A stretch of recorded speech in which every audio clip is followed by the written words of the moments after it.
Hi, my name is RJ Floyd. I'm a firefighter with the city of Aurora, and I've been asked by Responder Strong and the All Clear Foundation to talk about cannibalism. Let's have some optimism there, RJ. Optimism. I meant optimism. So, what I found when I talked to other people about optimism is that they seem to think it is more about deception. It's about people taking their lives and self-deluding themselves, that they're not thinking realistically. That's not true. What optimism is optimism is something you have to practice. Optimism is what you are choosing to put in your personal foreground. So you can choose to look at any situation and think negatively of it, or you can choose to turn the coin over and think about something positive about it, no matter what it is. So there's even a quote that I saw recently that optimism is the madness of insisting that all is well when we are miserable. And I'm sure you could choose to look at life like that, but Aristotle also said that happiness depends on ourselves. You can choose. You can choose how you think. You can choose what to put in front of you. So here's an example that I try to do in my personal life, and I use with my girls. I use with my wife sometimes, but especially myself. I sometimes, when, say, somebody cuts me off on the road and I can feel my teeth gritting and I'm white knuckling the steering wheel and I am mad, I try very hard to take a breath, and there's a lot of breathing techniques that you can use. You can probably even find them on the same website. I try to take a breath and come up with a totally different scenario from his point of view. So I'll say something like, maybe he's on his way to the hospital for the birth of his first child.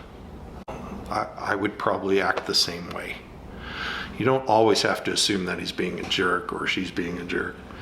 You can flip that totally around, and then by doing that and taking a breath, I can feel myself kind of come down. I get a little more grounded.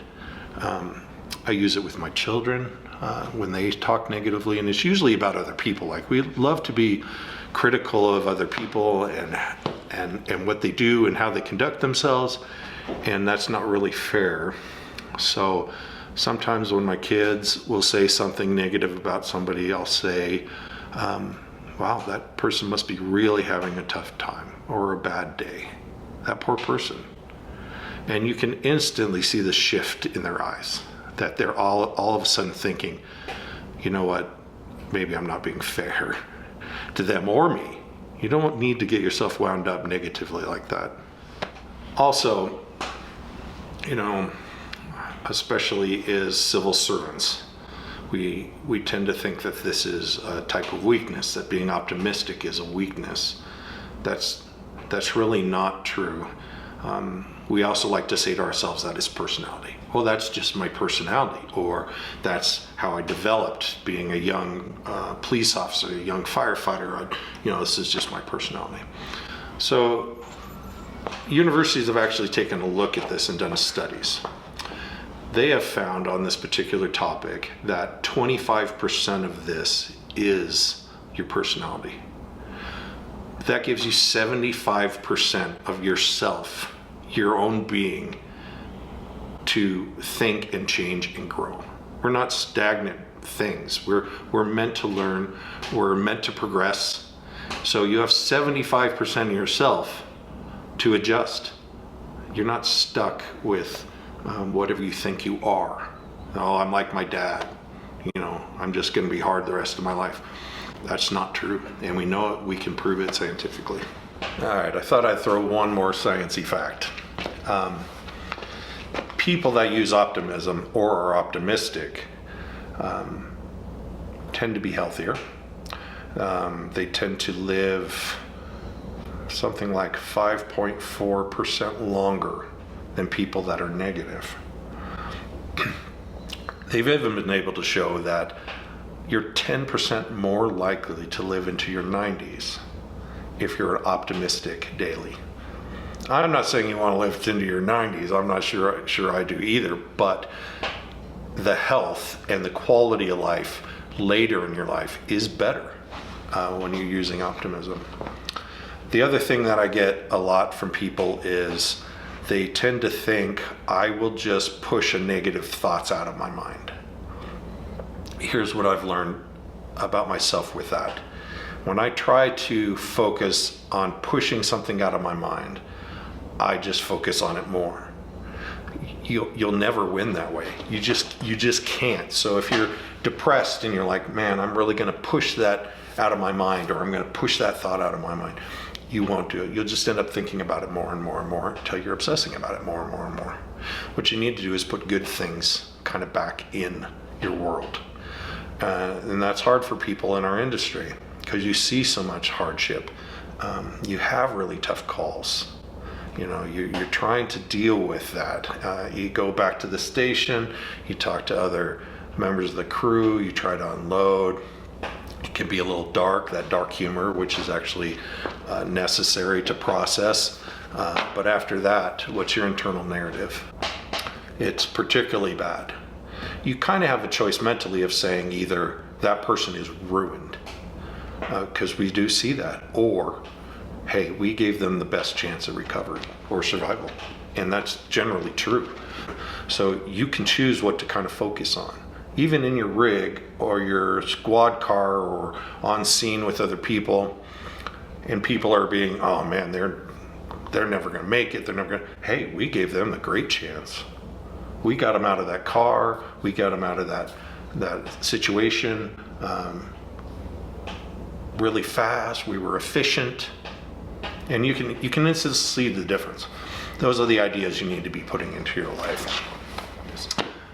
I hope I was able to explain, like when you're in calls, that you can switch things. Optimism is a flexible mind. You can choose. You can choose where to go. So use your flexible mind. The other thing that I would kind of admonish people to do, if they're struggling on anything, you have depression, you're watching this cast, you're looking at the different videos on the website, and you're down, you're negative, you hate the world, you're sick of people. I get that. I totally get that. I would say that one of the key things you can do to shift that is service to others. So I know you feel like you're doing service all the time anyway. I'm helping people at work, I can't look at another person, but there's a difference. Say you take a moment to shovel the walk of your elderly neighbor that you don't see, and then you look up to see her smiling at you through the window. It's a win-win. You made her life and day better, and you doing something overly positive helps you. It is an absolute win-win. And you reconnect with humanity. We tend to separate ourselves from humanity. This is an opportunity for you to look at people as people, not people are problems. You're going to have to put some of that work in. And that's hard to do. You come home, you want to just sleep, whatever. But try putting little things in there, helping other people, grocery store, somebody drops something, anything you can do. Tell somebody how nice they look. Some of those kind of old-fashioned things that people tend not to do anymore. Hold the door. It can make a big difference in your life. It really, really can.